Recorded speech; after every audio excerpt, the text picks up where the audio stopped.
आदमी जानबूझ के लंबा कर देता है कि ताकि लड़कों को लगे कि टीचर बहुत विद्वान है, एग्जाम में आता उतना है नहीं। देखो, ये गधा को भी पता है कि 2 अक्टूबर 1869 को इनका जन्म पोरबंदर में हुआ था।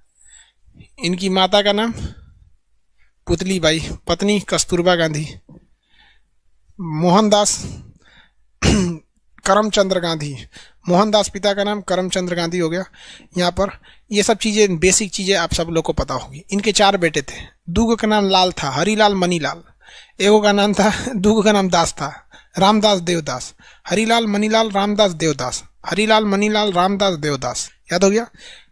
जमनालाल बजाज को ये अपने बेटा की तरह मानते थे, तो जमनालाल बजाज को इनका 5वां पुत्र कहा जाता था, अपने बेटा की तरह मानते थे जमनालाल बजाज को। समझ में आ गया कि नहीं आ गया? तो उन्हीं तरह होते हैं, बहुत उनको ज़्यादा मानते थे जमनालाल में। आप देखें ना, हमारे वीडियो में अक्सर आ जाता है मिश्रा जी। एक हमारा एक बहुत करीबी मित्र है, वो मिश्रा जी हैं वो, तो अक्सर हम वीडियो में बोल देते हैं मिश्रा जी। बचपन से उसके साथे आए हैं लोग, साथे खाते हैं लोग। आज वो मिल जाएगा तो कितना खींच के खा लेगा, उसमें से हम उसमें से खा लेते हैं।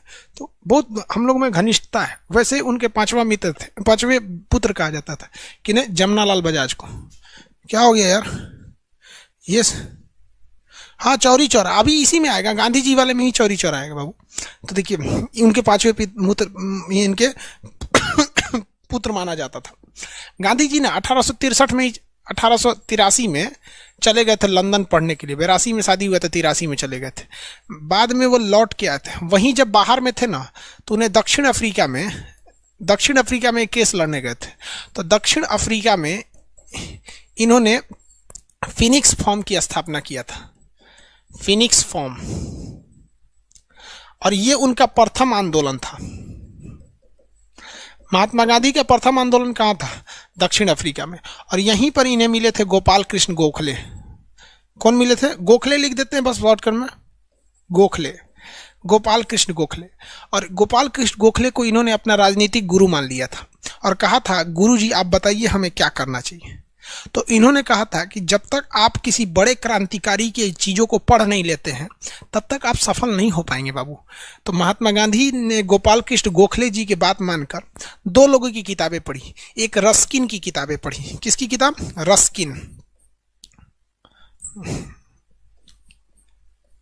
रस्किन की किताबें पढ़ी। और इससे इन्होंने सीख लिया कि भूख हड़ताल बहुत बड़ी चीज़ होती है। अब मान लीजिए, अगर हम किसी स्टूडेंट की मांग को लेकर अगर हम भूख हड़ताल पे बैठ जाए तो हिला देंगे हम सरकार को। क्योंकि आज भी हम कभी भी निस्वार्थ स्टूडेंट के बारे में सोचे हैं। निस्वार्थ मतलब कभी एक क्षणिक सा स्वार्थ नहीं रहा। हाँ, ये जरूर है कि हमें भी परिवार चलाना है, तो आपसे कुछ फीस लेनी पड़ती है, हमें भी सर्वर कास्ट देना है, हमें भी सब कुछ देना है। तो ये है, सरकार टैक्स लेना छोड़ दे, हम देखते हैं कितना, अगर वो 50% टैक्स की कमी करेगी तो हम 100% फीस में कमी कर देंगे। मतलब जितना तुम टैक्स कम करोगे उसका डबल हम फीस कम कर देंगे। तुम 50 रुपया हमारी टैक्स में छूट दो, हम 100 रुपया फीस कम कर देंगे। तो हमारी भी कुछ मजबूरी भी है। तो रस्किन से उन्होंने सीखा भूख हड़ताल पर। अगर आज हम भूख हड़ताल पर बैठ जाएं स्टूडेंट्स की किसी मांग को लेकर, तो तालका मच जाएगा, क्योंकि सबको पता है ये हिला देगा यहाँ पे। तो इन्होंने यही रस्किन से सीखा था कि भाई भूख हड़ताल में बहुत दम है। तो भूख हड़ताल की प्रेरणा इन्हें किसने दिया था? रस्किन ने दिया था। और एक लियो टॉल्स्टॉय थे, टॉल्स्टॉय, इनसे इन्होंने आंदोलन की प्रेरणा लिया था। आंदोलन कि अहिंसक आंदोलन कीजिए, मारपीट मत कीजिए, सरकार ज़्यादा लाठी नहीं चला पाएगी, क्योंकि सरकार की जवाबदेही बन जाएगी। याद रखिएगा यहाँ पर। तो गोपाल कृष्ण गोखले इनके गुरु थे।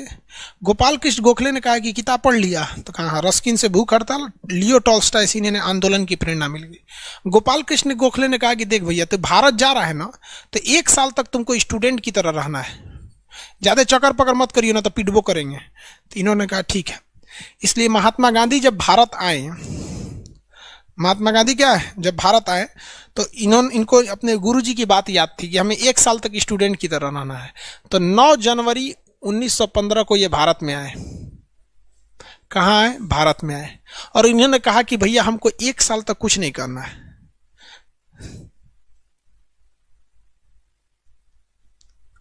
सर, महात्मा गांधी को ज्यादातर लोग गलत क्यों कहते हैं? ये साले हरामी वही गलत कहते हैं जो नाथूराम गोडसे को सही कहते हैं। हम बस आपसे एक सवाल पूछते हैं कि नाथूराम गोडसे के अंदर इतनी देशभक्ति थी, यदि नाथूराम गोडसे वाकई देश प्रेमी थे, यदि नाथूराम गोडसे के शरीर में इतना उबाल था, वो देश के सच्चे देशभक्त थे, तो कोई किताब दिखाइए जिसमें यह लिखा है कि वो अंग्रेजों को एक थप्पड़ भी चलाए हों। कोई किताब दिखाइए जिसमें उन्होंने लिखा है कि उन्होंने 1 रुपया भी इस देश को दान दिया हो। कहां की देशभक्ति है यार, तो हरामीपन है। और उस महान व्यक्ति को देखो, गोली खाने के बाद भी कहता है कि बच्चा बिगड़ गया, इसे माफ कर दीजिएगा। हद है यार। भारत को पहला नोबेल पुरस्कार 1948 में मिला था महात्मा गांधी के नाम पे, लेकिन नोबेल पुरस्कार को कहा जाता है कि किसी मरे हुए व्यक्ति को नहीं दिया सकता है। नाथूराम गोडसे मार के हमारे महात्मा गांधी को नहीं छीना, हमारा नोबेल पुरस्कार भी छीन लिया। और महात्मा गांधी ने कहा था कि गांधी को मार सकते हो, गांधीवादी को कोई नहीं मार सकता है। और आज भी अन्ना हजारे ने लोकपाल का पद लाया, किसके वजह से? गांधीवाद का सिद्धांत देके। हद है यार। हमें बस ये बता दो, हम उस दिन से नाथूराम गोडसे के भक्त हो जाएंगे कि एक अंग्रेज को तमाचा भी मारा हो। सुभाष चंद्र बोस ने अपनी सब कुछ निछावर कर दिया। 13 साल की उम्र में खुदीराम बोस, 12 साल की उम्र में, दाढ़ी नहीं आई थी उस बिहार के बच्चे को, मुजफ्फरपुर का, फांसी पे चढ़ गया था। हद है यार। कोई बता दो एक तमाचा मारा था। चंद्रशेखर आजाद लड़ते लड़ते जब देख लिए तो कहे कि मैं मरूंगा तो भारत माता की मिट्टी गोली से मरूंगा, मार दिया। हद है यार ये देश में। और इस देश में गांधी के हत्यारों को नारा लगाया जाता है कि नाथूराम गोडसे जिंदाबाद, और वो लोग खुशी से जी लेते हैं इस देश में। ये केवल और केवल उसी गांधी का नतीजा है, वरना काट के फेंक दिया जाता। आप ज्यादा जाके जिन्ना को बोल के देखिए ना, जिन्ना मुर्दाबाद पाकिस्तान में, साला काट के फेंक देगा साहब को सड़क पे। लेकिन ये गांधी का नतीजा है कि गांधी के देश में रह के गांधी को गाली देते हो, चाय के दुकान पे बैठ के कि गंधिया चोर था, लेकिन फिर भी लोग तुमको कुछ नहीं कहते हैं, और तुम उसी नाथूराम गोडसे को कहते हो। धन्य है प्रभु, धन्य। आप किस यूनिवर्सिटी से पढ़े हो हमें नहीं पता। क्या बोले यार हम किसको, गांधी को। गांधी ने क्या नहीं किया। गांधी की औकात वो थी कि 1863 में लंदन गया था पढ़ने। हम आपको कहते हैं आप में किसी की औकात नहीं है आज 2020 में कि आप लंदन घूमने जा सके। ये ओपन चैलेंज है, लंदन घूमने की औकात नहीं है आपकी, जो आप वो 1863 में लंदन पढ़ने गया था। उस समय बाबूजी हमारे और आपके दादाजी घास काटते होंगे कहीं पे बैठ के यहाँ पे, या किसी जमींदार के नीचे जी हजूरी करते होंगे। उस वक्त वो व्यक्ति गया था और आधी धोती पर उसने पूरी जिंदगी बिता दिया। आज मामूली विधायक हो जाता है तो फॉर्च्यूनर गाड़ी, डेली कोटे बदलते रहता है, fashion designer, high coat, how coat, हन्ने कोट। कभी देखा महात्मा गांधी को? महात्मा गांधी के बात बोलते हैं यार। ये गांधी का नतीजा है जो हम और आप हवाई चप्पल पे बैठ के हवाई जहाज वाले को कहते हैं कि गलत कर रहा है। जाके जरा पाकिस्तान की जिन्ना का पाकिस्तान देख लो, या शेख मुजीबुर रहमान का बांग्लादेश देख लो। इस निंदा के कानून पे सड़क पे फांसी दे दिया जाएगा। जाके सद्दाम हुसैन का तुम देख लो, इराक देख लो, ईरान देख लो, अमेरिका देख लो, केवल किसी का रंग काला इसलिए लोग उसको दबा के पुलिस मार देती है। चाइना देख लो, जहां सरकार के खिलाफ एक लफ्ज बोल दोगे तो गोली मार दिया जाता है। वहां पे नाज है हमें हिंदुस्तान पर यार। फिर भी लोग क्या बोले हम गांधी को। छोड़ो यार, फाउंडेशन में बताएंगे गांधी क्या था। ये हम बस उनको कहना चाहते हैं कि ट्रक का माल टेम्पू में लोड नहीं होता है। गांधी वो था और नाथूराम टेम्पू थे, अलग बात होती है, समझे यार। देखो हम गुस्सा में अच्छे नहीं लगते हैं, हमें भी पता है, और हम पूरा कोशिश करते हैं कि हम गुस्सा ना हो। लेकिन हम आपसे पूछते हैं गांधी ने क्या नहीं किया इस देश के लिए? क्या नहीं किया? पता है गांधी को गोली क्यों मार दिया उसने? देखो, जब देश का विभाजन हुआ 14 अगस्त 1947 को, तो पाकिस्तान को जो भूमि मिली, तो पाकिस्तान का कहना था कि भैया जो जनवरी से लेके अगस्त तक जो टैक्स कलेक्ट हुआ है, तो जो हमें पाकिस्तान मिल रहा है ना, तो जो 1947 में जनवरी से लेके अगस्त तक का जो टैक्स मिला है 5 करोड़ रुपया हुआ, वो टैक्स हमें दे दीजिए। तो गांधी जी ने कहा था कि देखो विवाद ज्यादा होगा, इसको आराम से टैक्स दे दो, क्योंकि जमीन जब ले गए हैं तो कानूनी हिसाब से टैक्स उन्हीं का होगा। और अंग्रेज पाकिस्तान के फेवर में ही ज्यादा थे सब, क्योंकि वो चमचागिरी आज भी करते हैं, सब डीएनए में है वहां पे। तो महात्मा गांधी ने कहा कि अब इस चीज को जो पाकिस्तान है इसको भूल जाओ। जब इतना बड़ा देश चला गया तो 5 करोड़ रुपया कहाँ आएगा, कहाँ जाएगा? यहाँ साला 5 करोड़ रुपया को मुखिया घोटाला कर जाता है। तो ये कह रहा है नाथूराम गोडसे कि तू 5 करोड़ रुपया क्यों दिया, गोली मार दिया वहां पे। मतलब जब सीआर फार्मूला के तहत सरदार पटेल की सिफारिश के बाद जब देश का विभाजन हुआ और जमीन जब दे दी गई, तो जमीन देना गुनाह नहीं है, सीआर फॉर्मूला के तहत देश दिया गया गुनाह नहीं है, सरदार पटेल ने साइन कर दिया गृह मंत्री होने के बावजूद वो गुनाह नहीं है। लेकिन 5 करोड़ टैक्स का पैसा दे देना इतना बड़ा गुनाह हो गया कि सीधे आके गोली मार देना। और आप कहते हो कि सर हम गुस्से में अच्छे नहीं लगते। क्या बोले यार। साला मेरा खराबी ये है कि हम कुछ ज्यादा ही पढ़ लिए, इसलिए हमारा सब गरियाने लगता है। हमको कट्टर लोग कभी पसंद नहीं करते, चाहे वो किसी धर्म के हों। अगर मुसलमान में कोई बहुत कट्टर है तो हमको कहता है कि ये बहक गया है, मुसलमान है ये नहीं है। और कोई हिंदू में बहुत कट्टर है तो हमारा जिहादी बोल देता है। और कोनो कम पढ़ल लिखल है तो हमारा बकलोल बोल देता है। सोचो हमको समझ में नहीं आता हम कहाँ जाएं। हर किसी को पसंद है दुनिया की ये बनावटी उसूल, हम ये सादगी लेकर कहां जाएं। चलो यार आगे शुरू करते हैं।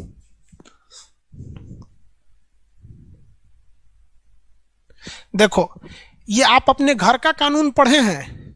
एक आदमी ब्रह्मचारी नाम से एक आदमी लिख रहे हैं कि जब पाकिस्तान से जब हिंदू लोग रहने आए थे तो जमा मस्जिद में रहने क्यों नहीं दिया गया था।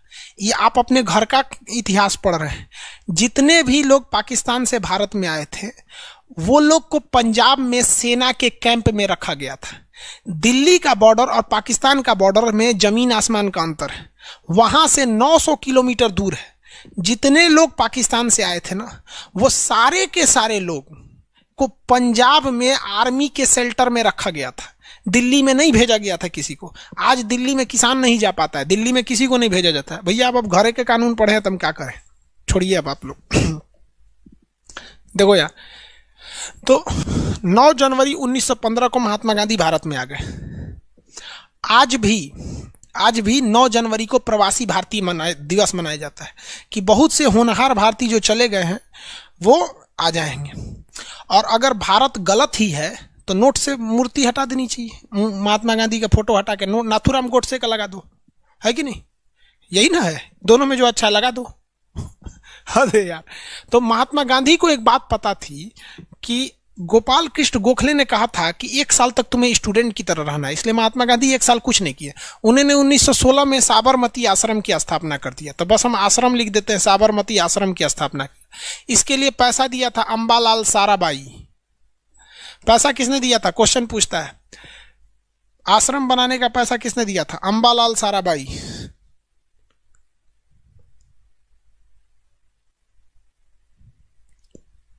अंबालाल साराभाई किसने पैसा दिया था? किसने पैसा दिया था? अंबालाल साराभाई ने। अब 1 साल बीत गया। इन्हीं 1916 में इन्होंने लखनऊ अधिवेशन में भाग लिया था। लखनऊ अधिवेशन में भाग लिया था और लखनऊ अधिवेशन में इनको एक बिहारी ने देख लिया था जिसका नाम था राजकुमार शुक्ल ने। तो राजकुमार शुक्ल ने 1917 में कहा था कि महात्मा गांधी आप आइए। तो महात्मा गांधी ने कहा था 1916 में लखनऊ अधिवेशन में कि हम अभी नहीं आ सकते हैं, हमारे गुरुजी कहते कि 1 साल तक तुम्हें विद्यार्थी की तरह जिंदगी बिताना है। तो 1917 में इन्होंने कहा कि हम अब आएंगे। तो इन्होंने चंपारण सत्याग्रह किया। चंपारण सत्याग्रह किया। ध्यान दीजिएगा, यह महात्मा गांधी के जीवन का पहला सत्याग्रह नहीं था। महात्मा गांधी के जीवन का पहला सत्याग्रह साउथ अफ्रीका में था। यह भारत में पहला सत्याग्रह था और इन्होंने 3 कठिया पद्धति को खत्म कर दिया। 3 कठिया पद्धति क्या था कि जिनका 20 कट्ठा खेत था, मतलब हर एक 20 कट्ठा खेत पर 3 कट्ठा पर नील बोना था। हर एक 20 कट्ठा खेत पर 3 कट्ठा नील बोना था। नील जो कपड़े पे चढ़ाया जाता है, इसकी खराबी क्या होती है कि जहां बोइएगा वो जमीन बंजर हो जाती है। तो किसानों का हर साल 3 कट्ठा जमीन बंजर हो जा रही थी और अंग्रेज जमींदारों से कह के जबरदस्ती यहाँ पे नील बोआते थे। इसलिए महात्मा गांधी ने वहां पर कहकर भारतीयों के लिए वो जमीन को क्या कर दिया, ये नियम को खत्म करा दिया। यह महात्मा गांधी का भारत में पहला आंदोलन था। ये हो गया। इसके बाद महात्मा गांधी 1818 में खेड़ा सत्याग्रह कर दिए। गुजरात में एक जगह है खेड़ा सत्याग्रह, इसको भी जीत लिया। उसके बाद 1818 में ही महात्मा गांधी ने मील मजदूर के लिए आंदोलन कर दिया। अहमदाबाद मील मजदूर के लिए आंदोलन कर दिया और यहीं पर महात्मा गांधी ने पहली बार भूख हड़ताल का प्रयोग कर लिया। अब आप बताओ भाई, महात्मा गांधी को भूख हड़ताल की प्रेरणा किससे मिली थी? रस्किन से। देखो महात्मा गांधी ने पहली बार भूख हड़ताल का प्रयोग किया क्या? 1918 में। लेकिन महात्मा गांधी को यहाँ एक चीज गलती हो गई, वो टेस्ट मैच को 2020 समझ गए। उनको लगा कि 1917 में अंग्रेजों को हरा दिए, खेड़ा सत्याग्रह में हरा दिए, मिल मजदूर में हरा दिए, ये 2020 मैच है, एक काम करते हैं असहयोग आंदोलन करके अंग्रेजों को हरा देते हैं। उनको लगा नहीं कि सोच रही टेस्ट मैच है 3 दिन चलेगा, उसे सोच रहे 2020 है। इन्होंने कह दिया भैया 1919 में इन्होंने कौन सा आंदोलन चालू किया था? 1919 में इन्होंने एक और विरोध कर दिया। इन्होंने सोचा कि और खतरनाक काम करेंगे, रॉलेट एक्ट का विरोध आया। रॉलेट एक्ट, देखो भैया अगर आप बीपीएससी का एग्जाम देते ना तो हम इसको आपको बताते हैं रॉलेट एक्ट का मतलब। रॉलेट एक्ट अंग्रेजों ने किस लिए लाया था? तो भैया देखिए इसमें क्या था, ये एक आतंकवाद से रोकने के लिए था। इनका कहना था ना रॉलेट एक्ट में कि किसी भी क्रांतिकारी को अंग्रेज जो हैं वो जब चाहे तब गिरफ्तार कर सकते हैं। इसे बिना अपील, बिना दलील और बिना वकील का कानून कहा गया। महात्मा गांधी ने कहा कि ये काला कानून है, इसका विरोध होना चालू हुआ इस कानून का। इस कानून के विरोध प्रदर्शन में एक घटना हो गई, जलियांवाला बाग। 13 अप्रैल 1919 को 13 अप्रैल 1919 को क्या हो गया? जलियांवाला बाग। अब इतना डिटेल से तो जाने की जरूरत नहीं। जलियांवाला बाग में आपको पता है कि निहत्थे लोगों पे गोली चला दी गई थी। इसकी जांच के लिए हंटर आयोग का गठन किया गया। हंटर आयोग का गठन किया गया। और महात्मा गांधी ने इस घटना से दुखी होकर अपने कैसरे हिंद की उपाधि लौटा दिया। कहा कि हम तुमने हमको जो उपाधि दिया हम लौटा देते हैं। कैसरे हिंद की उपाधि लौटा दिया। और महात्मा गांधी इतने दुखी हुए कि 1920 में उन्होंने क्या चालू कर दिया? असहयोग आंदोलन। और कहा कि कोई भी व्यक्ति अंग्रेजों का सहयोग नहीं करेगा। असहयोग आंदोलन चालू कर दिया। उन्होंने कहा कि अंग्रेजों का बाल मत काटो, अंग्रेजों का नाखून मत काटो, अंग्रेजों के कपड़े मत धुलो, उनका जूता मत साफ करो, उनके दुकान से कुछ खरीदो मत। मतलब अंग्रेज जहां भी है उनको बाइकआउट करो। जैसे अभी कहीं बाइकआउट चाइना, तो महात्मा गांधी को लगा कि बाइकआउट कर देंगे तो अंग्रेज भाग जाएंगे सब। यही महात्मा गांधी गलती कर गए। महात्मा गांधी की ये रणनीति सफल नहीं हो पाई और महात्मा गांधी को यहाँ हार का सामना करना पड़ा। अंग्रेजों पे कोई असर नहीं पड़ रहा था, जबकि महात्मा गांधी ने कह दिया था कि तुम लोग असहयोग आंदोलन चालू करोगे ना तो 1 साल में आज़ादी मिलेगा। तो लोगों को लग गया कि 1921 में तो आज़ादी मिल ही जाएगा। आज़ादी नहीं मिला। 1922 में आगे आज़ादी नहीं मिला। अब महात्मा गांधी कहें कि ससुरा ये तो प्लान मेरा फेल हो गया, सक्सेस नहीं होगा। अब महात्मा गांधी कोई बहाना खोज रहे थे। होशियार बहुत थे महात्मा गांधी, कोई बहाना खोज रहे थे कि कौन बहाना करके हम क्या करें, ये आंदोलन को ख़त्म कर दें। जैसे मान लीजिए हम अभी पढ़ा रहे हैं, अभी खांसी उपट जाएगा तो खांसी का बहाना करके क्लास रोक देंगे।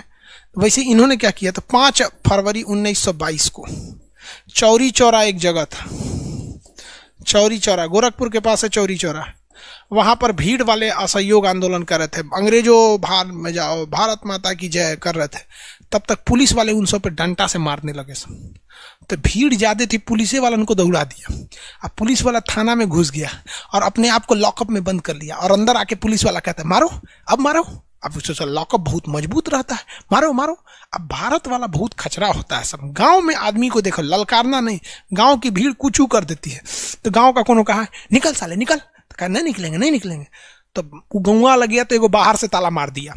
तो अंग्रेज अंदर से कह रहा है what are you doing, I already lock this lockup from inside. तो अंग्रेज कह रहा है आई लॉक फ्रॉम आउटसाइड।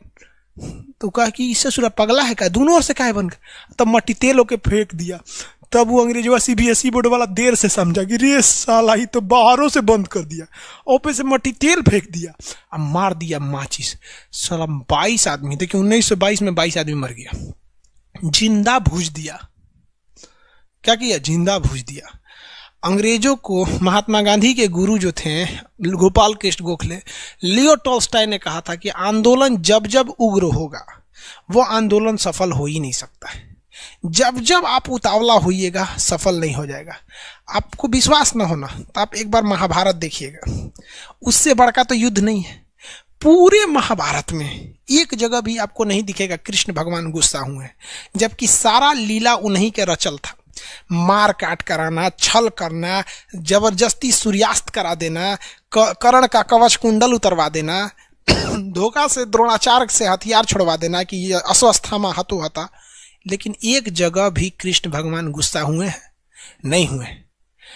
नहीं, लियो टॉल्स्टॉय ने यही कहा कि भैया अगर तू गुस्सा हुए तो आंदोलन खत्म हो जाएगा।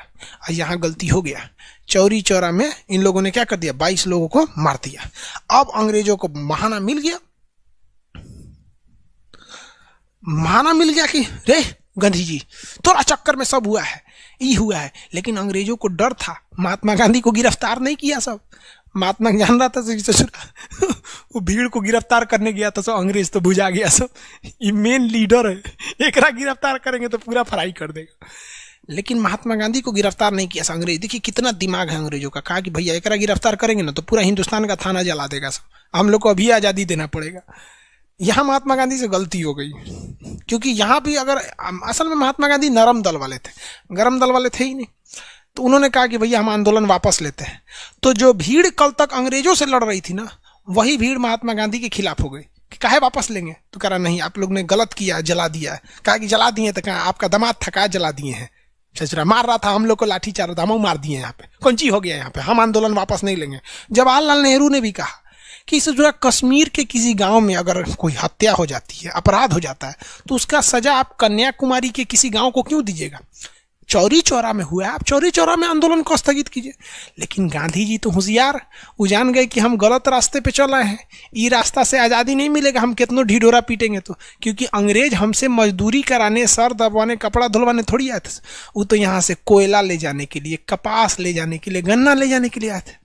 एकरा कैसे असहयोग कहिएगा, क्या कहिएगा कि भारत माता आप भी असहयोग आंदोलन में भाग दीजिए, गन्ना निकलबे मत कीजिए, कपास निकलबे नहीं कीजिए। सफल नहीं हुआ, गांधी जी को बहाना मिल गया। गांधी जी कहा कि ना वापस ले लेंगे, 12 तारीख को वापस ले लिए, 1 के हफ्ते बाद। अब महात्मा गांधी को अभी भी अंग्रेज गिरफ्तार नहीं किया था सर, जानता था सर कि एक बुढ़ऊ को गिरफ्तार करेंगे ना तो कुल मिल के पूछ देगा सर, इसलिए महात्मा गांधी को नहीं गिरफ्तार किया सर। लेकिन 1 महीना बाद सब लोग गांधी जी को गरियाने लगे कि अब बुढ़वा आंदोलन वापस ले लो, करम जल्ला कहीं का, तू काहे वापस लिया यहाँ पे। अंग्रेजों ने देखा रे साला ये तो मजा आ गया। ये क्या हो गया कि अंग्रेजों भारतीयों ने ही महात्मा गांधी को गरियाना चालू किया, अब उठा ले, अब उठा ले, अब उठा ले। तो अब बुढ़ऊ को उठा लेगा सब अंग्रेज। सब 10 मार्च को महात्मा गांधी को गिरफ्तार किया सब और 6 साल का सजा सुना दिया सब। ये बताओ भैया, उस समय चौरी चौरा जब कांड हुआ था तो ये यूपी में है चौरी चौरा, और महात्मा गांधी गुजरात में थे। बावजूद इसके महात्मा गांधी को 6 साल की सजा हुआ था। महात्मा गांधी ये भी तो कह सकते थे हम थोड़ी किए हैं, 6 साल की सजा हुआ। महात्मा गांधी बड़ी होशियार। जब महात्मा गांधी बीमार गए उसमें तो झूठे बीमार पड़ गए, सांस ओस नहीं लेते थे, 5 दिन पे 6 दिन पे खाना खाते थे, टेट करते थे, उठाते थे सब महात्मा गांधी को तो ढह जाता था इसे, यहाँ पे तबीयत खराब हो गया था। अंग्रेज का शरीर बाहर कर, बाहर कर, अंदरवा मर जाएगा तो सब ससुरा कहेगा सब गंधिया को मार दिया और हम लोग को मार डालेगा, सब बाहर कर, बाहर कर। तो सब चादर उदर में टान के महात्मा गांधी को, जहाँ कैसे बकरी उकरी बीमार पड़ जाती तो फेंक देता आदमी, महात्मा गांधी को जेल के बाहर कर दिया सर, जा बुढ़ो। महात्मा गांधी देखे ससुरा बाहर कर दिया सर, भाग जो यहाँ से, भाग गए वहाँ तुरंत यहाँ पे। 1924 में जाके तुरंत कांग्रेस के अधिवेशन में भाग ले लिया। देखिए कितना होशियार आदमी है ये। कांग्रेस अधिवेशन में जाके कर्नाटक के बेलगाम में अध्यक्ष बन गया, ताकि पूरी हिंदुस्तान में हल्ला हो गया कि बुढ़ऊ छूट गई, लो गांधी जी छूट गए, गांधी जी छूट गए, ताकि अंग्रेज दोबारा नहीं पकड़ पाएगा।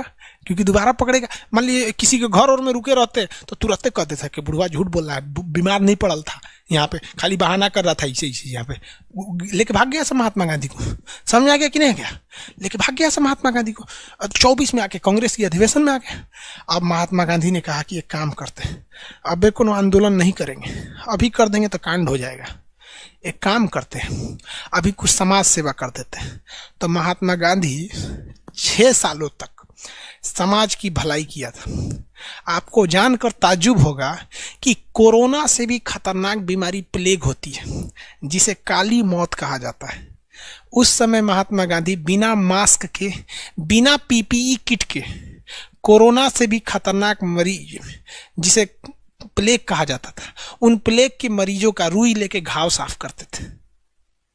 वो व्यक्ति जो लंदन पढ़ सकता है, आज हम आपको चैलेंज करते हैं कि बिना मास्क और बिना पीपीई किट के आप अपने रिश्तेदार का इलाज नहीं कीजिएगा। कोरोना में तो बाप बेटा को छोड़ के भाग गया, ये हाल हो गया। और उस महात्मा गांधी को जिसको लंदन पढ़ने की औकात थी, वो मरीजों का घाव साफ किया। कोरोना से खतरनाक मरीज, काली मौत कहा जाता है प्लेग को, और 6 साल तक साफ किया, जब तक कि प्लेग की महामारी खत्म नहीं हो गई।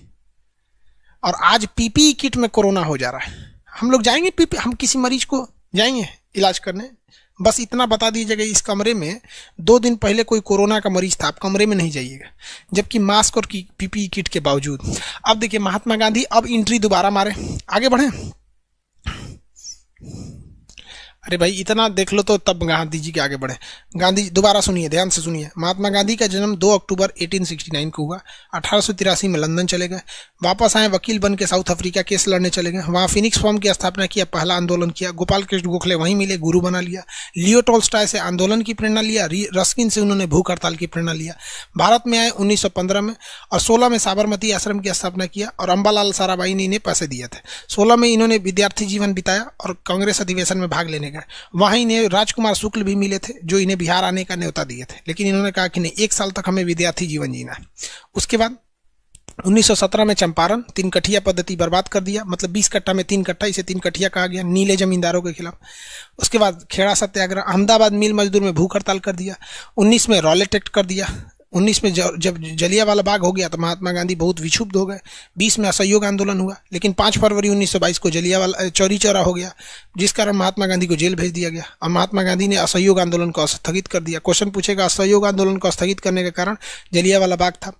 उसके बाद क्या हुआ, 1924 में छूटे तो कर्नाटक में बेलगाम में कांग्रेस अधिवेशन के अध्यक्ष बन गए। 24 से लेकर 30 तक यानी 6 साल तक रचनात्मक कार्य एवं समाज सेवा की भलाई की काम किया था। किसी को दिक्कत? आगे बढ़े। बिरला क्या था सर? बहुत बड़ा रईस आदमी था उस टाइम।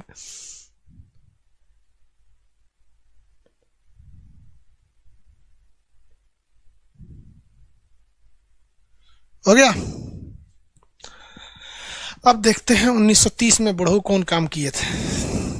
बुढ़ऊ बोलते हैं, मजाक में बोल देते हैं यार, रिस्पेक्ट हम बहुत करते हैं उसकी, इवन सब लोग रिस्पेक्ट करते हैं। नरेंद्र मोदी भी रिस्पेक्ट करते हैं महात्मा गांधी के, पूरी दुनिया करती है। लंदन में भी उनकी मूर्ति है महात्मा गांधी की। चलिए देखिए ध्यान से क्या बता रहे। 1930 में महात्मा गांधी 1930 में क्या चालू कर दिए, सविनय अवज्ञा आंदोलन।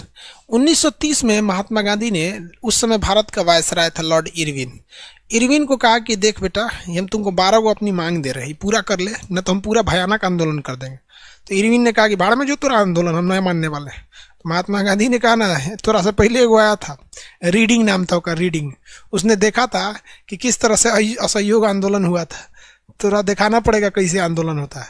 तो इरविन ने भगा दिया गांधी जी को, भाग, तेरा आंदोलन देखने आया है, चल निकल यहाँ से। उस समय यूट्यूब था नहीं कि पहले का चीज़ देख सकते हैं। तो महात्मा गांधी ने कहा ठीक है बेटा, कोई बात नहीं। महात्मा गांधी ने 1930 में डांडी मार्च चालू कर दिया। डांडी मार्च, भैया देखो डांडी गलती लिखा गया होगा तो कोई गलती, डांडी मार्च चालू कर दिया। अब ये डांडी मार्च चालू हुआ था 12 मार्च से। कब से? 12 मार्च से, और खत्म हुआ 6 अप्रैल पे। महात्मा गांधी को उम्मीद से ज्यादा भीड़ जुट गई। ये डांडी क्या था समझिए इसको। महात्मा गांधी जो थे बहुत होशियार आदमी थे। उन्होंने अपना आश्रम बनाया था साबरमती में, और नमक बनता है समुंदर के किनारे। ये जगह का नाम था डांडी, और ये जगह का नाम था साबरमती। यहाँ से इन्होंने 78 लोगों के साथ पैदल यात्रा चालू की थी कि हम जाके नमक बनाएंगे, और भारतीय नमक बनाएंगे, क्योंकि अंग्रेज नमक पर टैक्स ज़्यादा लेते थे। ये यहाँ गए तो इसमें 26 दिन लग गया। इस 26 दिन के दौरान महात्मा गांधी के पीछे हजारों की भीड़ लग गई, और डांडी नामक स्थान पर 20,000 लोग पहुंच गए। जो काफिला महात्मा गांधी ने महज 78 लोगों से चालू किया था, और वो काफिला यहाँ आकर डांडी नामक स्थान पर 20,000 हो गया। और महात्मा गांधी ने नमक बना के कहा कि अंग्रेजों तुम्हें टैक्स नहीं देंगे, हम अपना नमक लेंगे। महात्मा गांधी जब पीछे मुड़ के देखेंगे कहेंगे अरे बाप रे बाप, 20,000 फौज आ गई है, एक काम करते हैं, एक नया आंदोलन कर देते हैं। तो जैसे महात्मा गांधी ने 6 अप्रैल 1930 को डांडी खत्म किया ना, तो 6 अप्रैल 1930 को महात्मा गांधी ने कहा कि इन लोग को वापस काहे जाने देना है, इन लोग से एक और आंदोलन चालू करा देते हैं, सविनय अवज्ञा आंदोलन। सविनय अवज्ञा आंदोलन, सविनय अवज्ञा आंदोलन, civil defence civil disobedience movement. कहा गया कि हम भारतीय बहुत ही विनती के साथ आपका विरोध करेंगे।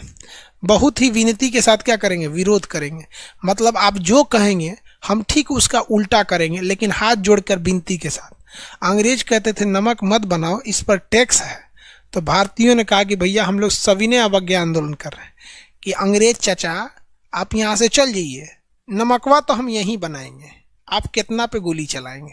हम लोग की संख्या 20,000 है। मतलब अंग्रेजों की वाट लगा दिया उसने, किस तरह से प्रेम से कि आप चल जाइए नहीं तो हम यही करेंगे। अंग्रेजों ने कहा भारतीय स्कूल नहीं खोल सकते हैं, भारतीयों ने जाके स्कूल खोल दिया। ढावाने आए से तो 20-30 हजार भारतीय आ जाते थे, भैया हम यहीं स्कूल बनाएंगे, आपको जो करना है कर लीजिए। तो इन्होंने सविनय अवज्ञा आंदोलन बुला लिया। अब देखिए कांड देखिए। इरविन तो अपने आप को बहुत होशियार समझ रहा था, गांधी जी को भगा दिया था इरविन। अब इरविनवा को पता नहीं था कि लंदन में इनका जो प्रधानमंत्री बनना है इसका नाम है Ramsay MacDonald. Ramsay MacDonald, London में इनका प्रधानमंत्री है रैमजे मैकडोनाल्ड। इसने गोल मेज सम्मेलन बनाया था। गोल, जब भी कभी मेज गोल रहता है ना तो सबका मुंह आमने सामने रहता है। गोल मेज इस चीज को दर्शाता है कि हम सब मिलकर डिसीजन ले रहे हैं, समझा गया, कि सबका चेहरा आमने सामने रहेगा। तो एक गोल मेज सम्मेलन बुलाया था जिस पर हिंदुस्तान के सारे नेताओं से बात करने के लिए बुलाया था। कब बुलाया था? पहला गोल मेज सम्मेलन 1930। और रैमजे मैकडोनाल्ड ने भयंकर इंतजाम कराया था कि कांग्रेस का नेता महात्मा गांधी आएगा, क्योंकि महात्मा गांधी जो बोलते थे देश में वही हो जाता। इधर देखिए गांधी जी तांडव करके बैठल है। इरविनवा कहा गांधी जी से, ये बुढ़ऊ लंदन चल जाइए ना, गोल में सम्मेलन है, नाश्ता पानी भोज वोज सबका व्यवस्था प्रधानमंत्री मैकडोनाल्ड करैले, चल जाइए। तो गांधी कह रहा है सविनय अवज्ञा आंदोलन, इरविन चाचा हम कसम खाते हैं कि हम नहीं जाएंगे, आपको जो उखाड़ना है उखाड़ लीजिए। ये बेचारा कहा कि कोई दिक्कत नहीं। और जब उधर रैमजे मैकडोनाल्ड पूरा वीआईपी व्यवस्था नाश्ता पानी सब कराने के लिए बैठा दिया, सब लोग यहाँ सोचो 2-3 गो आदमी गया, भीमराव अम्बेडकर गए थे, तेज बहादुर सप्रू गए थे, 2-3 आदमी गया। बेचारा मैकडोनाल्ड का तो भयानक बेइज्जती हो गया। अब खुद सोचिए ना, मोदी जी डोनाल्ड ट्रंप के लिए गुजरात में स्टेडियम सजा दे और डोनाल्ड ट्रंप में ना आए, अपनी मेहरारू को भेज दे, तो मोदी जी का तो भयंकर बेइज्जती होगा। इसी तरह बेइज्जती हो गया मैकडोनाल्ड का। मैकडोनाल्डवा फोन करके इरविनवा को गरियाया, रे साला चोट्टा, तोरा से बोले थे ना कि गांधी जी को भेजना है, काहे नहीं भेजा? तो कह रहा महाराज बकस दीजिए, हमारा नौकरी का सवाल है। वो गंधिया यहाँ आंदोलन करके बैठल है, तू कौन आंदोलन नया निकाला है? जोन चीज बोल रहे हैं वो उल्टे कर रहा है। तो मैकडोनाल्ड ने कहा कि रे चोट्टा कहीं का, केयू से करके गांधी जी को भेज। है दूसर का गोल में जन होने वाला है 1931 में, अगर इनमें गांधी नहीं गया तो तोरा नौकरी खा जाएंगे। तो बेचारा इरविनवा जो था गांधी जी को फोन किया, ए बुढ़ऊ आप कौन कौन बतिया बोले थे लाइए हम सब मान लेते हैं, हमारा नौकरी का सवाल है, आप क्यों करके द्वितीय गोलमेज में चल जाइए। तो यहीं पर हुआ महात्मा गांधी किस में गए? द्वितीय गोलमेज सम्मेलन में। ये 1931 का वही दौर था जब भगत सिंह को फांसी लगने वाली थी और महात्मा गांधी पर लोगों ने दबाव बनाया कि महात्मा गांधी आप कहिए कि अगर भगत सिंह की फांसी को नहीं बख्शा जाएगा तो हम नहीं जाएंगे। महात्मा गांधी ने शर्त में लिख के दे दिया कि आप जितने भी कैदी हैं उन सारे कैदियों को आप रिहा करेंगे। इरविन ने भी मान लिया कि हम जितने भी राजनीतिक कैदी हैं सबको छोड़ देंगे। आप बाबू यहाँ ध्यान से समझिए, आप अगर यहाँ कहेंगे महात्मा गांधी से गलती हुई तो भी आप सही हैं, लेकिन अगर आप कहेंगे कि नहीं महात्मा गांधी जानबूझ के इग्नोर किया तो भी आप सही हैं, क्योंकि महात्मा गांधी ने मांगा था कि मुझे सारे कैदियों की रिहाई चाहिए और इरविन ने कहा था कि हम जितने भी राजनीतिक कैदी हैं सभी छोड़ देंगे। राजनीति का मतलब होता अनशन करने वाला, हेन तेन वाला को छोड़ देंगे। और भगत सिंह पर तो बम फेंकने का चार्ज लगा था, वो तो राजनीतिक थे नहीं। तो कुछ इतिहासकार ये कहते हैं कि महात्मा गांधी को ये उलझा दिया अपने जाल में, जिस तरह से महाभारत में अश्वत्थामा हाथी मरा था और जाके युधिष्ठिर ने क्या बोल दिया द्रोणाचार्य से, क्योंकि युधिष्ठिर तो झूठ बोलते नहीं थे। उन्होंने कह दिया अश्वस्थमा हतो हता, तो द्रोणाचार्य को लगा कि मेरा बेटवा मर गया। और जैसे वो पूछा कि हाथी की बेटा, तो उसने क्या कह दिए कि तले कृष्ण भगवान शंख बजा दिए, गचपचा गया, द्रोणाचार्य हट गए, अर्जुन जीत गए। यही कांड कर दिया था इरविनवा। इरविन ने क्या किया कि उसने कह दिया राजनीतिक कैदियों को छोड़ देंगे, और ये कह के महात्मा गांधी को भेज दिया। महात्मा गांधी चल गए द्वितीय गोलमेज में, इधर भगत सिंह का जान ले लिया। इसलिए लोगों को लगता है कि महात्मा गांधी ने जानबूझ के मरवाया, लेकिन मेरा क्या मानना है, हम इसमें गांधी जी को जिम्मेदार मानते हैं। क्योंकि एक टीचर से गलती हो जाए तो ये अपराध माना जाता है, एक स्टूडेंट से गलती हो जाए तो ये अपराध नहीं है, वो स्टूडेंट है। उसी तरह एक आम इंसान से अगर गलती हो जाए कानूनी पकड़ में तो वो गलती नहीं है। लेकिन आप लंदन से बैरिस्टरी पढ़ के आए थे, वकील बने थे, आप कौन सी का वकील थे जब आपको इतनी चुकी बात में उलझा दिया? तो यहां अगर महात्मा गांधी अगर 100% इफोर्ट करते तो वो द्वितीय गोलमेज सम्मेलन में जाने से पहले भगत सिंह को बचा लेते। और हम यहां महात्मा गांधी से कहते कि अगर हम 1930 में रहते, 1931 में, तो हम महात्मा गांधी से ये प्रस्ताव रखते कि आप भगत सिंह को छुड़ाइए और भगत सिंह को अपने साथ लेके जाइए और दिखाइए मैकडोनल्ड को कि हम गांधी के अगर अहिंसकवादी हैं तो भगत सिंह की तरह बम चलाना भी जानते हैं। ये भारत माँ ने हमारे यहाँ एक से एक वीर को भी जन्म दिया है और ये साधु संतों की भी भूमि है यहाँ पर। लेकिन यहाँ महात्मा गांधी से ब्लंडर हुआ था। और मेरे अंदर एक खराबी है, जो सही है वो सही है, भले मेरा दुश्मन भी है तो क्या हुआ, हम उनसे बोलेंगे कि सही है। और अगर गलत है तो हमारा बाबूजी भी हैं तो हम बोलेंगे गलत है। हम महात्मा गांधी के एक समर्थन भी हैं और यहाँ हम उनके कट्टर विरोधी भी हैं कि महात्मा गांधी अगर 100% चाहते तो बचा लेते, लेकिन उन्होंने 100% नहीं 50% चाहा।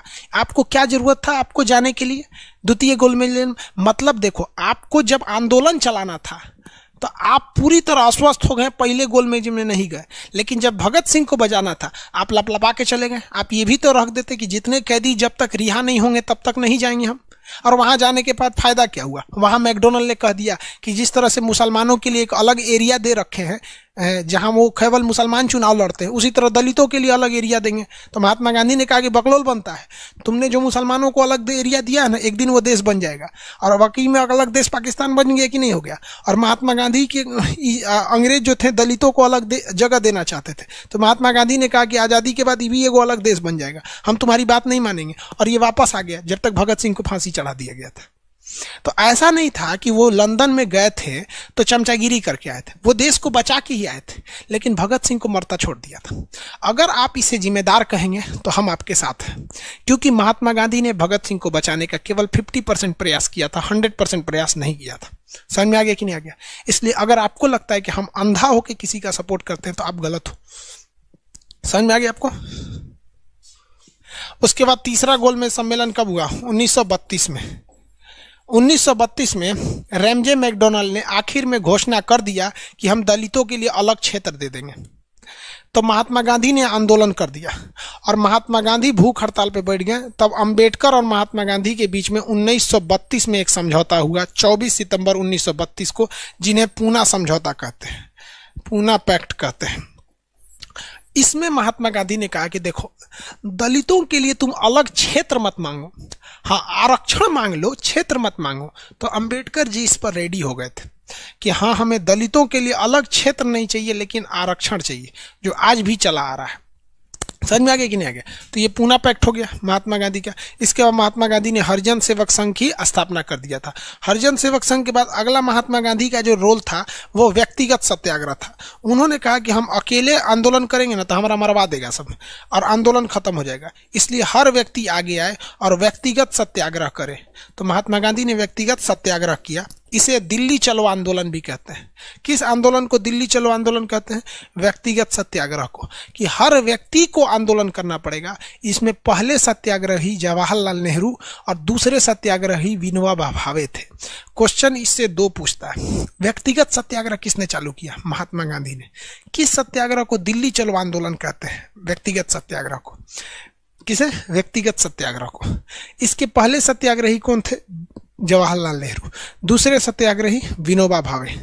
अब इसके बाद महात्मा गांधी ने भारत छोड़ो आंदोलन चालू किया 1942 में। भारत छोड़ो आंदोलन, भारत छोड़ो आंदोलन 1942 में। और इसी आंदोलन ने अंग्रेजों की कमर तोड़ दी, क्योंकि 1942 में जापान ने अमेरिका पे बम पटक दिया, हिटलर ने इंग्लैंड को बर्बाद कर दिया, फ्रांस को बर्बाद कर दिया, और भारत छोड़ो आंदोलन ने अंग्रेजों को भारत में चौपट कर दिया। तो इसी बीच आया कैबिनेट मिशन, जिसको महात्मा गांधी ने भी ठुकरा दिया, और अंततः अंग्रेजों को मजबूर होना पड़ा कि भारत को आज़ाद ही करने के लिए। तो अगर द्वितीय विश्व युद्ध नहीं होता तो हमें आज़ादी बहुत देर से मिलती। तो अब बताइए, इतना सारा काम किया महात्मा गांधी ने। महात्मा गांधी को पकड़ के जेल में डाल दिया गया था 1942 में। जब आज़ाद हुए महात्मा गांधी जेल से, तो उनकी पत्नी मर चुकी थी।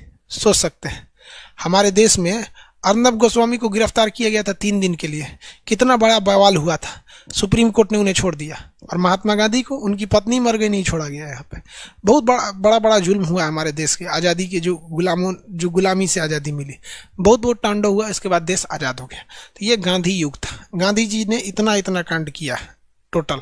समझ में आ गया भाई? अब हम भी थक गए।